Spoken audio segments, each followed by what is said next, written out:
It seems like new month, new EV brand in Australia, but not everybody wants a medium-sized SUV for the lowest price possible with the most amount of equipment, even though that does sound appealing. What we have here is two European small electric SUVs sitting just above where the top spec version of these medium electric SUVs are from unknown brands. And while I'm saying European, why am I talking about the Jeep Avenger? This Jeep here is fully electric in Australia, although it is available with a combustion engine overseas. It has taken 2 years to get here, but it is designed by an Italian, it is built in Poland, and it's based on a French Peugeot platform. So this is as international as a Jeep gets, to the point where Americans can't even buy it. And the Volvo we have on the left here, the EX30, it's based on a shared Geely SEA platform. It's built in China for Australia, and it is designed in Sweden. So again, sharing the love. But which of these new European small electric SUVs do I think you should buy? I'm Nathan Ponchard, this is Chasing Cars, and we're about to find out. Chasing Cars, honest reviews of your next car. Brought to you by Budget Direct. The beauty of designing a Jeep for Europe and not America is that it is not oversized. This Avenger here is less than 4.1 meters long, which makes it brilliant in the city, but it hasn't forgotten its roots. And I know that these Jeep Easter eggs can be seen as cliched, but I think the Avengers are actually the coolest ones yet. They start with obviously the 7-slot grille, that's pretty obvious, but that repeats itself all over the car. We've got this little sort of stainless steel motif down there from the original Jeep front. We've got a sort of a compassy Jeep thing over the ADAS sensor down here. We have a wallpaper pattern through the headlights here, which reflects the Jerry Cantel lights in a wallpaper pattern in the headlights, which is again kind of cool. We've got the Jeep grille again on these 18-inch wheels on this Summit here. We have an astronomy nerd over there in the bottom corner with a telescope, stargazing at this little sort of freckle-like constellation up here that looks like it's out of a 50s bathroom, just like the lake green color on this Avenger, which I absolutely love. Thank you, Jeep, for painting something not white, silver, black, gray, or I don't know, brown. No, I like brown. This color is awesome. What this filled-in grille is not feeding air to is the electric motor under the bonnet. This being an eCMP2 PSA Stellantis platform means that it does also come in some petrol and plug-in hybrid models, but we have only the electric version for Australia, and I actually think that works pretty well. Under here, feeding to a 50.8 kilowatt hour usable battery, of which it's split in the floor. So it's under the front seats and the back seat, leaving all the boot free of an electric motor and all of the front and rear footwells free of a battery. So it actually kind of works. And as we shall discover when we drive it, doesn't feel nose heavy. It does only have 115 kilowatts, 260 Newton meters. Sounds very similar to some Peugeot EVs. 0 to 100 claim is 9 seconds, and it tops out at 150, but that's academic. And as we will find out when we drive it, it's actually a lot punchier than those figures might suggest. Unlike the Avenger, the EX30 is built on a dedicated EV platform. It's the SEA platform, which is a Geely platform. It shares with a bunch of other cars, including the Zeekr X. Now, it has a few little design things of its own, like the Thor's Hammer headlights, the diagonal slash with a Volvo badge in the grille here, which conveniently hides the front camera nice and neatly.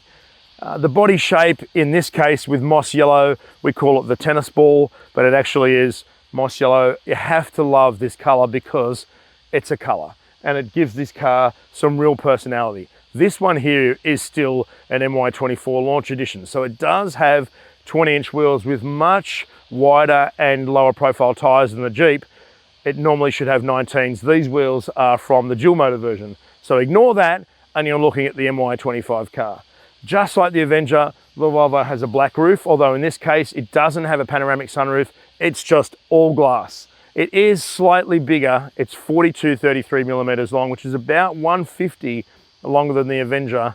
I suppose when you get in it, you don't really notice that much, but it does feel like a bigger car, and we'll talk about that more when we drive it. One thing though, is that because it is a dedicated EV platform, under the bonnet, it does have a frunk of sorts, which is really quite small. While the EX30 continues that simplicity that it has at the front over the whole entire car, I think the presence that it has is arguably the best of any Volvo on sale at the moment. It carries Volvo's design cues much better than, say, the EX90, the big 7-seat SUV. Like these lights in the back pillars here and these C-shaped lights here just look terrific on the road.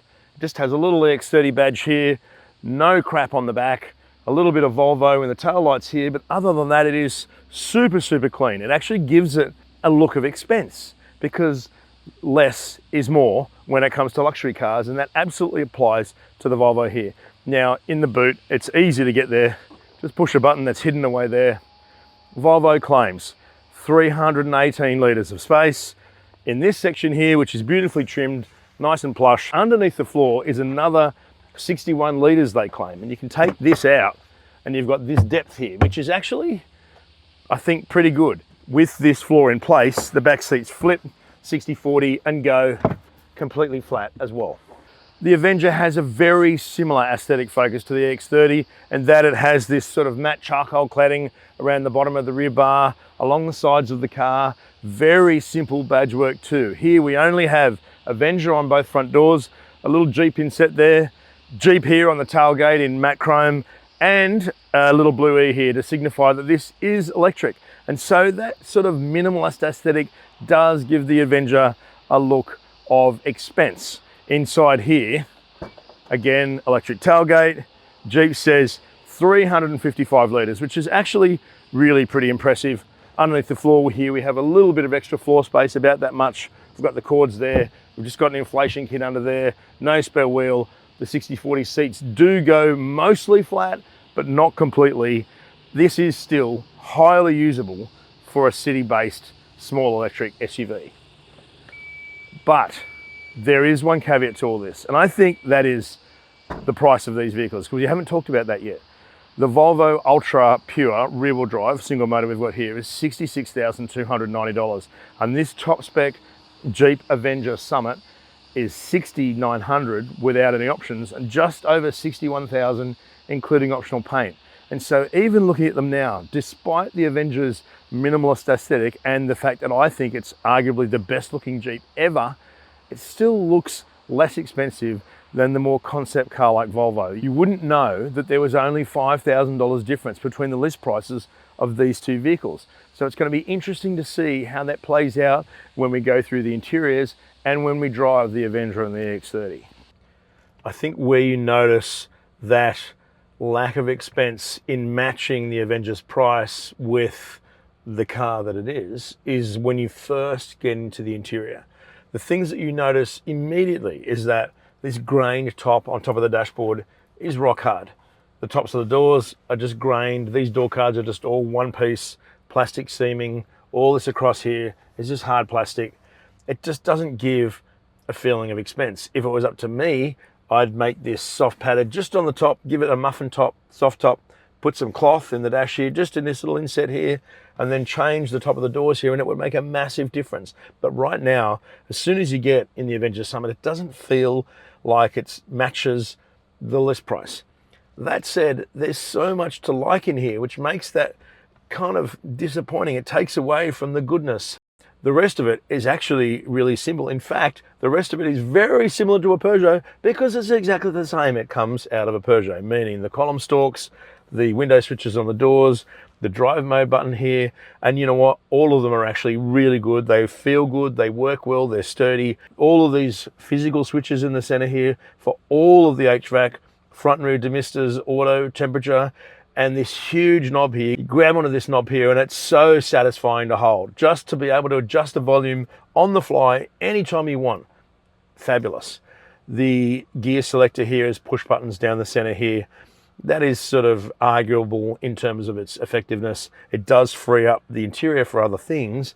It only has drive and a B button here. This is how you access the regenerative braking. You put it in drive and then you push the button again and it brings up a B, and that gives it the one setting of regenerative braking. This 10.25-inch screen has wireless smartphone mirroring.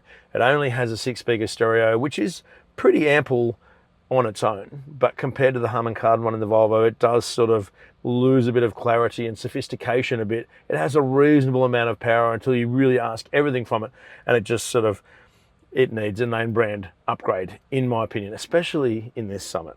The instrument pack is really clear. All the gauges are really simple. The fonts are really nice. In the center here, it has this great wireless charging pad sized for all sizes of phones and on a non-slip mat. It is only in the Summit and the limited mid-spec though, not in the base car. In the middle here, we've got this big section here where you can easily put a really large bottle, a big gulp if this was on sale in America, effortlessly takes a coconut water.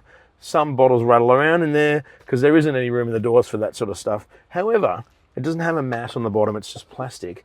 And I noticed in the optional accessories, you can get a non-slip mat for $23. Why wouldn't they fit that as standard? The driving position and the seats, I think, are really excellent.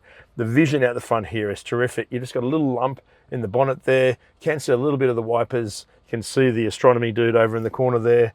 There's just a really nice, compact sense in this Avenger. And the Summit sunroof is really big. This blind isn't great in hot sun because it doesn't completely block everything out. The flockline roof, again, it's a little bit interesting, but doesn't really give that much of a feeling of expense. But the things that you touch and the things that you sit in, like this full electric seat here with leather facings, this is not vinyl, it's actually stitched leather with some vinyl edging. And this cute little 3-spoke wheel here, all of this works really, really well. Peering into the back of the Avenger, you kind of think, I don't know what that's going to be like, but it is completely different to what you might expect. This vehicle rides on a wheelbase that's almost 100 millimeters shorter than the Volvo, and yet I still have pretty good knee room here. It's almost touching the front seat, but it's actually good. The cushion base is actually nice and deep. I've got pretty good under thigh support, certainly enough. I can still move my toes around just under this front seat, and I've deliberately lowered it as low as it'll go on this 6-way electric thing that also has massaging that I forgot to mention.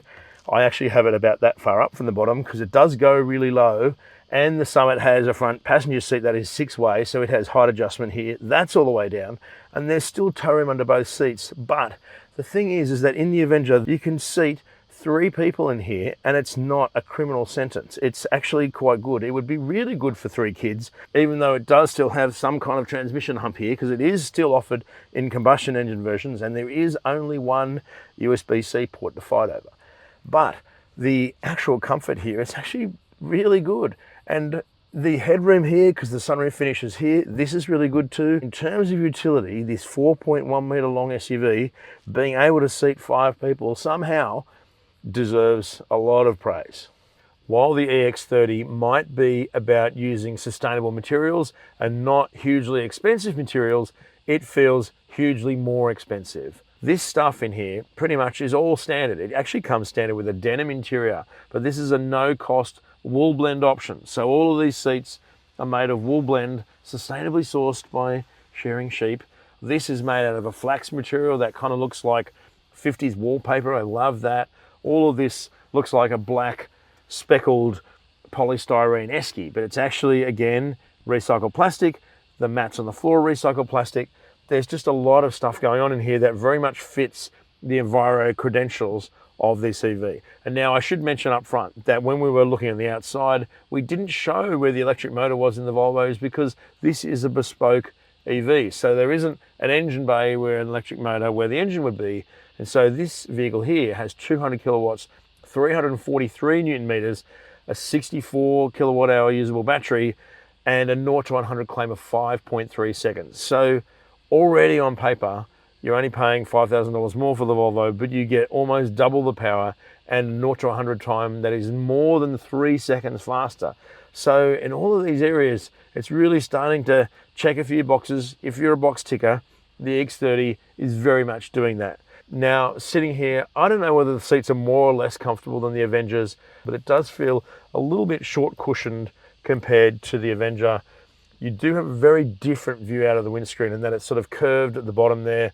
The wipers are concealed, so you can just see an edge of the bonnet. It's almost like more looking at an actual digital screen rather than out of a traditional car. Also fitting that vibe is the Harman Kardon soundbar. It runs across the dash at the bottom here. There's no other speakers in the vehicle. All these door bins here are left open to have the same wool blend material, completely open for putting stuff, no speakers taking up space. However, it does have 9 speakers somewhere, It does have 1040 watts, but the only way you can really make it sound natural, oddly, is to put the positioning to the rear rather than having all or driver, and have it on the full quantum surround sound on high, and then it sounds fabulous. It really does smash the Avengers in terms of being able to handle bass and volume. But when you have it on all or on the driver, it sounds like it's coming from a soundbar at the base of the windscreen. So there's a bit of modification there required to make that good. Speaking of quirky, this steering wheel, the Quartic steering wheel with the squared off edges, it does look really cool. It is interesting watching someone driving and seeing this thing turning, because it is very unusual. The squared off top bit means that it sits below the base of the windscreen line, certainly here for me. So my vision out around these sort of pedestal mirrors, out along the base of the windscreen, full panoramic roof in this EX30 Ultra variant, all that sort of stuff gives it this sort of glassy fishbowl effect that makes it feel a little bit otherworldly compared to the rather traditional car-like feel of the Avenger. The wireless charging is a phone standing here. There's actually dual panels here for phones, but this originally being a left-hand drive car, the wireless charging is on the left. On first impression, the back seat of the EX30 is so much nicer than the Avengers. It has the flax trim on the doors, it has cloth in the door here with a little baby bin, it has a virtually completely flat floor, and this beautiful wool blend trim all the way on the backs of the seats, making it look really expensive and lovely and inviting. However, when you get in here, it just loses all of that advantage. Firstly, because even though the bases of these seats are really nicely padded because your feet are wedged under there, my bum is just sort of jammed into the bottom of this cushion. There really isn't enough under thigh support. My knees are no different against the front of my own driving position here in this seat here, even though the trim is nicer than the vinyl on the back of the Avenger. But we've got a 100mm longer wheelbase here. I think the higher floor with the full battery embedded into it, combined with the shape of the seat and everything like that, just doesn't feel comfortable for longer journeys. The center section isn't so bad, but again, the Avenger's comfort in terms of backrest, cushion, and seating 3 people is better. The only place where the EX30 really wins is just not having that tunnel here and not having the back of this console protrude so much. Same tons of headroom, but yeah, surprisingly similar and not as comfortable, which you wouldn't expect in a car that's a bespoke EV as classy as this. Having driven the electric version of the pre-facelift Peugeot 2008 and come away extremely disappointed, I had very low expectations of how the Jeep Avenger was going to drive, considering that it is very closely based on that car's platform and uses the same electric motor and has the same power and torque. But to my wonderful surprise, the Avenger is nothing of the sort. It actually is a really charming and endearing car to drive.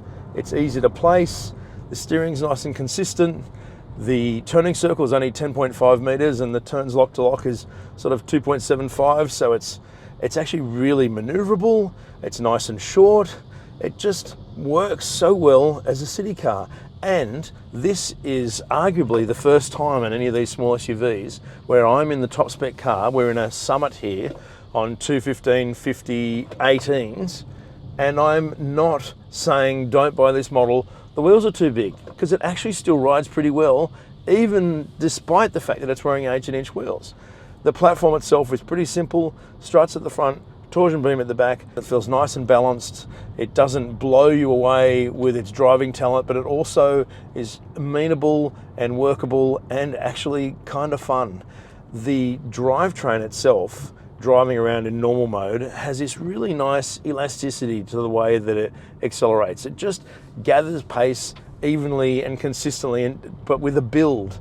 So it's not snapping and like turning on a switch and at 9 seconds not to 100. It's probably not possible to do that anyway. You can put it in sport mode, and sport makes it a lot more insistent off the line. So if you really need that punch, it is surprisingly punchy, again, given that 0 to 100 claim. It also isn't a heavy EV. It weighs 1,520 kilos. And while that seems kind of heavy for a small SUV, an electric one, it's comparatively light. It is 250 kilos lighter than the Volvo. And you can feel that on the road.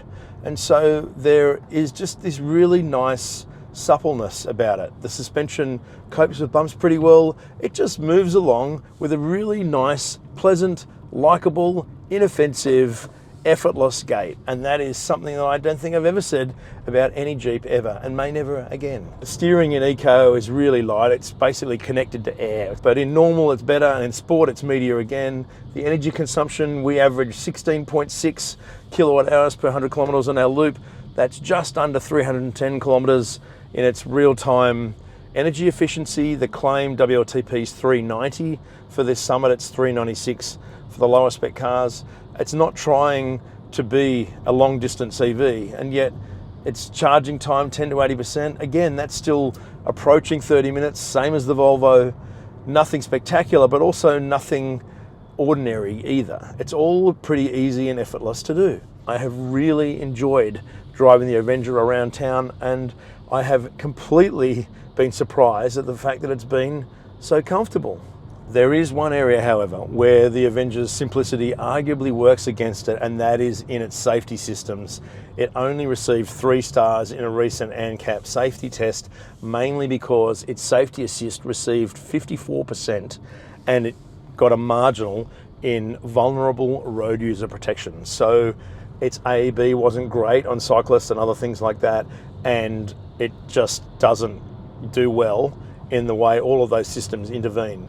And yet its safety systems are actually really nicely subtle and aren't too intrusive. So it seems like you're damned if you do and you're damned if you don't. If you tick all the boxes, great. If everything is really insistent and really quite aggressive in the way that it works, great. But when it isn't, that's a bad thing. How the buyer of the Avenger views that 3-star safety rating is entirely up to them, because the thing is, it just drives like a car, like a simple, inoffensive, unaggressive car that you don't have to constantly turn things off. I don't think I've turned anything off in the Avenger, and that is extremely rare. The very first thing you notice jumping from the Avenger into the EX30 is that it sounds like it's hermetically sealed. It is so quiet in here. You cannot hear hardly anything through the windows, the suspension, all that sort of stuff. It really is beautifully insulated from the outside, and that makes it feel more expensive. Not that the Avenger is noisy in those respects, it's just that the Volvo is noticeably quieter, particularly I think in the suspension and the way that you can hear your voice in the cabin like I can right now. The second is what we're about to see is the turn-in. The steering is really sharp off center. It does have a wider turning circle, it's half a meter bigger. Same turns lock to lock, 2.75, but it does have this sort of immediacy off center here where the Avenger is a little bit more measured. Not that there's anything wrong again with the Avenger steering, it's just that the Volvo feels a bit more precise, and combined with tires that are 245/40 20s instead of 215/50 18s, they're so much wider. This is so precise and easy to put through a corner, and it's rear-wheel drive too. So you get that little adjustment in the back end. You can put it in ESC Sport and have a little bit extra adjustment, although it is still fairly insistent. But the more that you drive the EX30, the more that you realize that its ride is just not sorted. On these 20s, the car really pogos off bumps. It can really be just shaking you around like you're in a milkshake. And yet somehow the Avenger does not do that. The Volvo was also the only one of the two on our road loop to actually have the suspension crash through. The Jeep did not do that. And so that's why I think that these wheels are too big for this car. The 19s are probably still too big, but that's the design of the vehicle. It does look like a concept car and it needs big wheels, and that's what it gets. As for the performance, the Volvo is considerably more powerful and accelerative than the Jeep, but I don't think that the difference quite feels as massive as its 5.3 sec 0 to 100 claim for this car versus 9 for the Avenger. It doesn't feel that big in reality. Sometimes when we were on the road loop, I had to actually back off in the Volvo because the road was too bumpy for its level of performance, where in the Jeep it just blended with the road. There is a lot of performance here, but it doesn't have the ride suppleness or the composure in its suspension to be able to cop what is sometimes raging underneath the car to be able to match its potential speed ability. The Volvo also has a longer WLTP claim. It's 462 versus the Jeep's 390. Similar charging too, even though it can cop 158 kilowatts DC against 100 for the Jeep, it has a bigger battery. It's 64 kilowatt hours usable instead of just under 51. And so their charging times are about the same, 10 to 80% in around 30 minutes.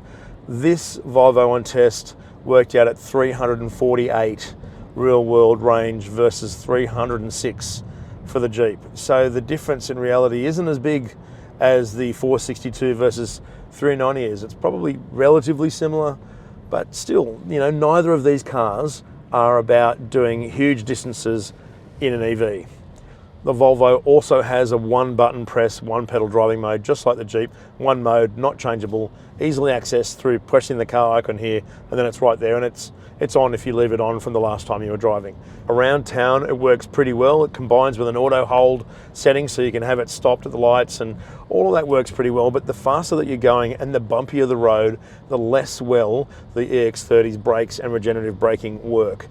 It doesn't retard it like you would want it to, just like in other Volvo and Polestar EVs, and combined with the 20-inch wheels on this car and that sort of agitated pogo-y ride, there were moments here where I was braking into a corner and the brakes would just go completely wooden and just vague out, like not even brake properly, like it was a dead zone between braking and then really close to full ABS. It just wasn't confidence inspiring. The Volvo safety systems are far more insistent than the Jeeps. You do notice them. Again, I haven't turned any of them off in this car, I've left them all on. But if you don't start indicating when you go to change a lane, when the car can see a lane marking there, it will actually grab the wheel and snatch it from you like that and snatch you back into the lane until it realizes that you do have the indicator on and you can cross the lane. And it makes these safety systems slightly intrusive.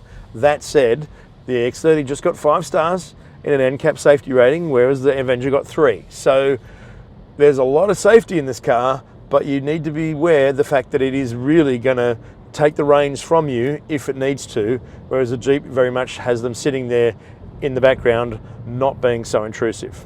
The last thing I'll mention about the Volvo is its steering wheel. I do think it's really cool. I do like watching it turn, because watching a square turn is more interesting than watching a circle turn.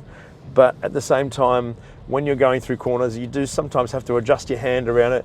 It does feel slightly odd. You do get used to it, and it is massively better than the terrible square wheel in a Subaru Solterra. So there is that, but it does take a little bit of getting used to. That said, it is part of the charm of this car, and it does have charm. It just isn't comfortable as you would want it to be. Backseat included, and that ride. There's still some sorting to go on this platform, but the EX30, hate to say it if you do like the Avenger, it is a lot more expensive feeling and classy and more sophisticated kind of car. And I think it's that is going to make this the absolute default choice over its European designed Jeep competitor. Here at Chasing Cars, we give you the unfiltered answer, and I'm going to be really honest. The Jeep Avenger is too expensive in Australia. This Summit, likeable a car as it is, should be 55,000 drive away and no more. It's 68,000 drive away, which puts it dangerously close to this EX30 Ultra here at 74,000 drive away in New South Wales, which feels like a lot more expensive car. The thing is, the Jeep is actually a really consistent product.